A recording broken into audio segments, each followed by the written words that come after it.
Assalamualaikum warahmatullahi wabarakatuh. Bagaimana kabarnya teman-teman semua? Semoga dalam keadaan sehat ya dan tetap semangat untuk belajar. Oke, kali ini saya akan berbagi tentang materi iklim dunia. Iklim dunia ini merupakan salah satu materi yang ada di geografi ya, mata pelajaran geografi SMA, yaitu di bab atmosfer. Oke, pada kesempatan kali ini yang akan kita bahas adalah 4 klasifikasi iklim dunia. Jadi pengklasifikasian iklim itu sebenarnya nggak hanya 4, cuman kali ini kita akan sharing 4 jenis iklim ini, yaitu iklim matahari, iklim Köppen, iklim Junghun, dan iklim Schmidt-Ferguson. Selain ini sebenarnya ada iklim Aldebaran juga, cuman sebenarnya Aldebaran mirip ke yang iklim keempat. Oke, gitu ya. Nah, 4 jenis iklim dunia ini biasanya sering digunakan di tingkat SMA seperti itu. Kita masuk ke yang pertama, yaitu iklim matahari. Namanya juga matahari gitu ya, iklim matahari. Artinya iklim ini pembagiannya berdasarkan intensitas ya, intensitas sinar matahari yang diterima oleh permukaan bumi kita gitu. Nah, di iklim matahari ini kita mengenal adanya 4 pembagian iklim, yaitu ada tropis, subtropis, sedang, dan dingin. Nah, mungkin kalau kita ditanya secara langsung gitu ya, iklim dunia ada berapa sih? Nah, biasanya pertanyaannya seperti itu. Kita ketika SMP mungkin ya, di tingkat SMP kita mengenal 4 ini. Jadi ketika ditanya iklim itu ada berapa? Oh, ada tropis, subtropis, sedang, sama dingin gitu ya.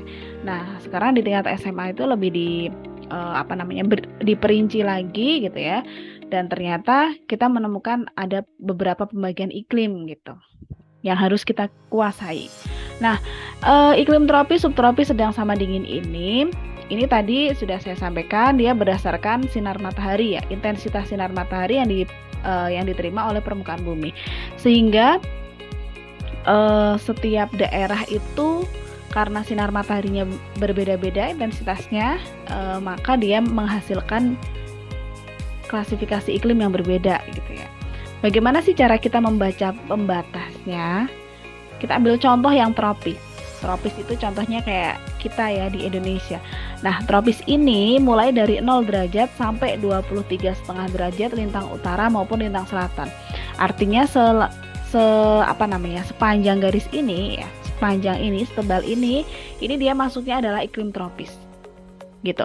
Kemudian kalau subtropis gimana? Subtropis itu 23,5 derajat sampai 40 derajat lintangnya utara dan selatan juga gitu.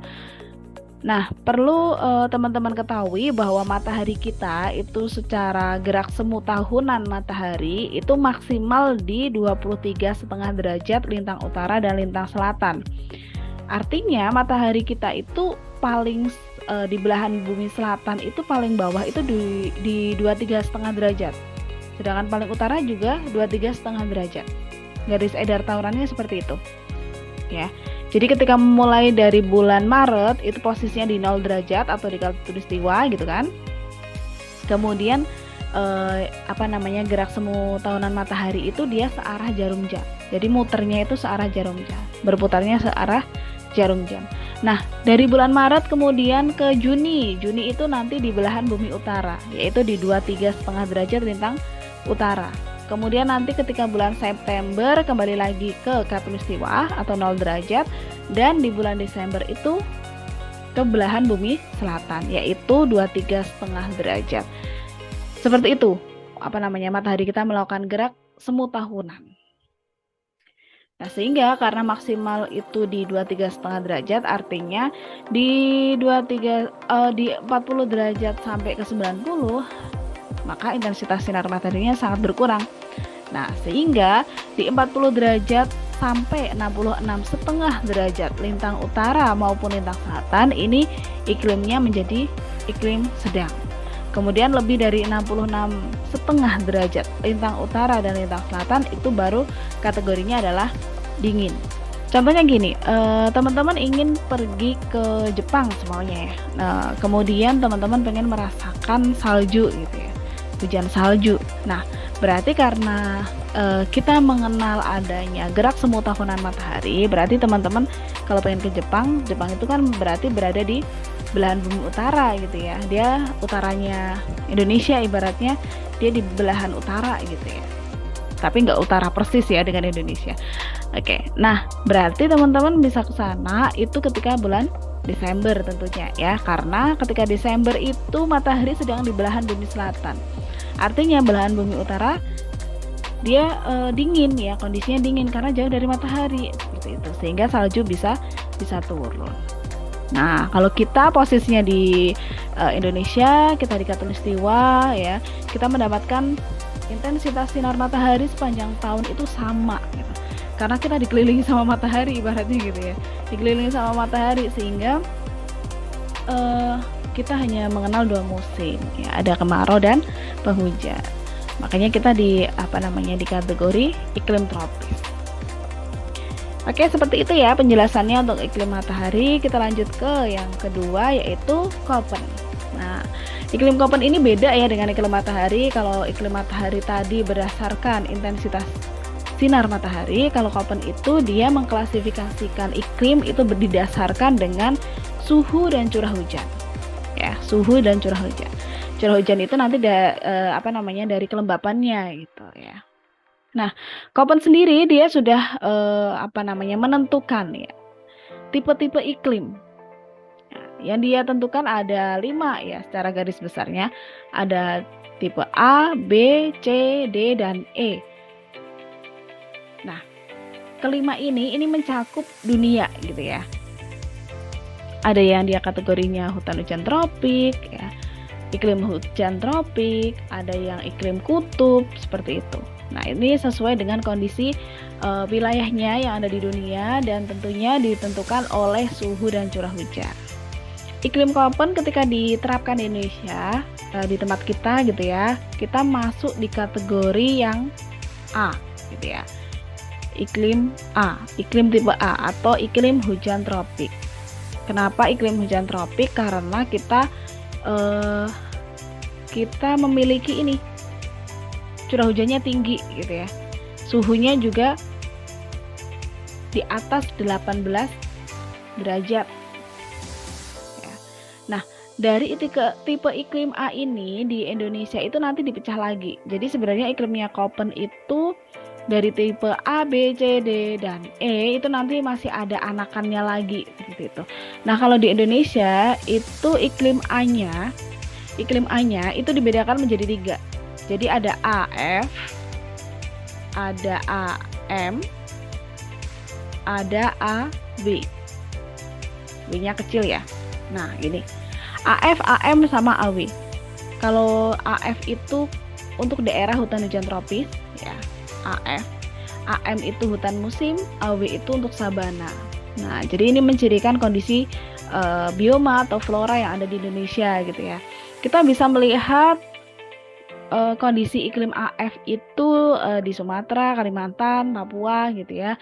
Yang di sana ada hutan hujan tropisnya gitu. Seperti apa sih hutan hujan tropis? Hutan hujan tropis itu berarti dia hijau sepanjang tahun gitu ya.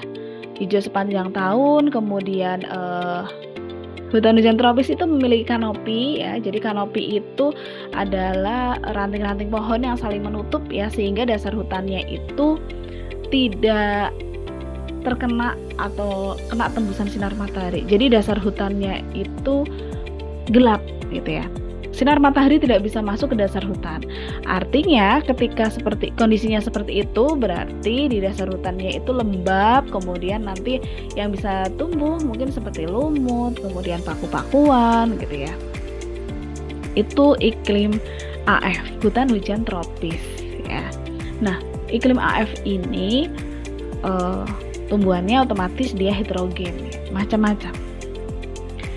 Yang kedua adalah AM ya. AM itu hutan musim. Hutan musim itu contoh tanaman yang paling mudah kita kenali adalah hutan jati gitu ya. Pohon jati. Nah, AM ini sangat dipengaruhi oleh musim. Jadi ketika musimnya penghujan, contohnya adalah pohon jati itu, dia akan hijau gitu ya. Akan terlihat hijau lebat gitu. Tapi ketika musimnya kemarau, kemarau datang, hutan jati itu dia akan meranggas. Ya, daun-daunnya itu akan meranggas. Meranggas itu berarti dia rontok gitu ya, gugur. Seperti itu. Dan di hutan musim ini berarti dia itu tanamannya homogen, satu jenis gitu ya, satu jenis. Nah, berbeda dengan AW ya. AW kalau di Indonesia sebenarnya ada sabana, ada stepa gitu ya. Kalau AW ini kategorinya di sabananya. Nah, apa sih bedanya sabana dengan stepa? Kalau sabana itu dia padang rumput ya, padang rumput yang luas tapi masih diselingi oleh pohon perdu gitu. Kalau stepa itu padang rumput saja ya. Pohon perdu itu apa tadi ya di sabana? Pohon perdu itu dia tanaman tapi tidak terlalu tinggi ya. Batangnya juga tidak terlalu besar gitu. Tapi dia masih bisa bertahan di daerah sabana. Kalau stepa itu full padang rumput. Nah, kita bisa menikmati adanya sabana dan stepa di Indonesia itu contohnya di Nusa Tenggara Barat ya, Nusa Tenggara Barat dan Nusa Tenggara Timur. Makanya kita tidak heran di daerah Nusa Tenggara Barat itu ataupun Nusa Tenggara Timur itu banyak sekali peternakan kuda gitu ya, karena memang bahan bakunya banyak gitu ya. Ada padang rumputnya gitu. Oke, itu iklim yang ada di Indonesia ya kalau kita menerapkan Köppen dari klasifikasinya Köppen. Oke, kita lanjut ke yang ketiga. Yang ketiga adalah iklim Junghun ya. Jadi Junghun itu dia mengklasifikasikan iklim berdasarkan ketinggian tempat. Jadi dia melihat bahwa dengan adanya perbedaan tinggi tempat itu mempengaruhi adanya jenis tanaman yang berbeda. Nah, tinggi tempat mempengaruhi jenis tanaman, sehingga dia mengklasifikasikan seperti ini. Nah, dengan adanya perbedaan tinggi, nanti jenis tanamannya itu akan berbeda. Contoh di ketinggian 0 sampai 700 meter. Ya, ini masuknya adalah daerah panas. Jadi dia klasifikasikan menjadi 4 ya. Ada panas, sedang, sejuk, sama dingin. Nah, yang paling bawah itu dia bisa untuk budidaya padi, tebu, kemudian kelapa gitu ya kalau di daerah pantai. Nah, baru nanti naik lagi ya ketemu tembakau, kopi ataupun coklat. Kemudian nanti ketika naik lagi ya di antara 1.500 sampai 2.500 meter atau di daerah sejuk, nanti baru bisa ketemu adanya teh, kina gitu kan, kopi, sayuran. Nah, kina itu seperti ini ya. Mungkin bagi teman-teman jarang sekali melihat pohon kina itu seperti apa. Nah, pohon kina itu seperti ini ya. Jadi mirip kayak cengkeh gitu ya. Oke. Baru nanti ketika lebih dari 2.500 meter sudah tidak ada lagi tanaman budidaya atau dia dikategori daerah dingin. Kalaupun ada tanaman yang bisa berkembang, ya paling hanya lumut seperti itu ya. Jadi daerahnya sudah dingin gitu. Makanya tanaman tidak bisa berkembang. Oke, selanjutnya iklim terakhir ya, ada Schmidt-Ferguson. Jadi ini dua tokoh ya, yang dia itu mengklasifikasikan iklim berdasarkan nisbah jumlah bulan kering dengan jumlah bulan basah ya. Jadi perbandingan dari bulan keringnya berapa, ada berapa jumlahnya gitu kan. Kemudian bulan basahnya ada berapa, dikalikan 100%. Persennya itu ikut ya. Jadi persennya jangan dihilangin. Ini wajib ya hukumnya. Ya. Jadi Schmidt-Ferguson itu dia mengklasifikasikan iklim dengan menghitung nilai Q-nya, dan nilai Q itu nanti rata-ratanya ya dari selama 1 tahun. Jadi 1 tahun itu bulan keringnya ada berapa, bulan basahnya ada berapa. Nah, di Schmidt-Ferguson ini satu-satunya yang membutuhkan hitungan ya. Jadi kalian harus menghitung terlebih dahulu baru nanti bisa mengetahui dia iklimnya kategorinya apa. Apakah basah, apakah kering gitu. Nah, Schmidt-Ferguson itu dia sudah menyiapkan kategorinya gitu ya. Kategori nilai Q. Nah, ini sebagai catatan ya, bahwa menurut mereka berdua yang namanya bulan basah itu ketika curah hujannya itu lebih dari 100. Kalau di antara 60 sampai 100 itu masuknya lembab, kalau kurang dari 60 berarti dia kering. Patokannya ini. Nah, sedangkan di Schmidt sama Ferguson itu dia dia menggunakan bulan basah sama bulan kering. gitu ya. Sedangkan bulan lembabnya itu tidak digunakan. Itu. Selanjutnya, jika teman-teman sudah tahu berapa jumlah bulan keringnya, berapa jumlah bulan basahnya, kemudian dimasukkan ke rumus yang tadi ya. Kemudian nilai Q-nya sudah ketahuan berapa persen, baru dicocokkan dengan tabel yang sudah disediakan oleh Schmidt sama Ferguson. Nah, nanti nilai Q ini nanti akan menentukan tipe iklimnya. Kalau dia di antara, contohnya ini ya, 60 sampai 100 nilai Q-nya, 60 sampai 100%. Berarti dia kategorinya adalah tipe iklim D atau dia masuk di iklim sedang. Seperti itu ya. Oke, kita langsung saja ke contoh soal. Nah, contohnya gini, perhatikan tabel data rata-rata curah hujan di bawah ini. Jadi, biasanya teman-teman akan disajikan satu tahun ya, data curah hujan selama 1 tahun. Nah, kemudian teman-teman diminta untuk menggolongkan iklimnya menurut Schmidt sama Ferguson itu dia masuk tipe yang mana, kayak gitu ya.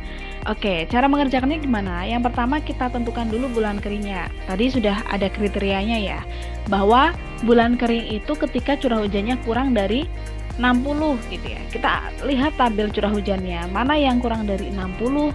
Ternyata ini nih, ada 3 bulan ya. Juli, Agustus, September. Kalau Oktobernya dia lebih dari 60, ini artinya lembab. Juni juga dia lembab, Mei dia lembab ya. Kemudian ketika bulan keringnya sudah kita ketahui, selanjutnya adalah bulan basah. Bulan basah itu ketika curah hujannya lebih dari 100 ya. Yang lebih dari 100 yang mana? Ini. Dari Januari, Februari, Maret masuk ya, karena dia 101, April juga termasuk. Nah, ditambah November dan Desember. Oke.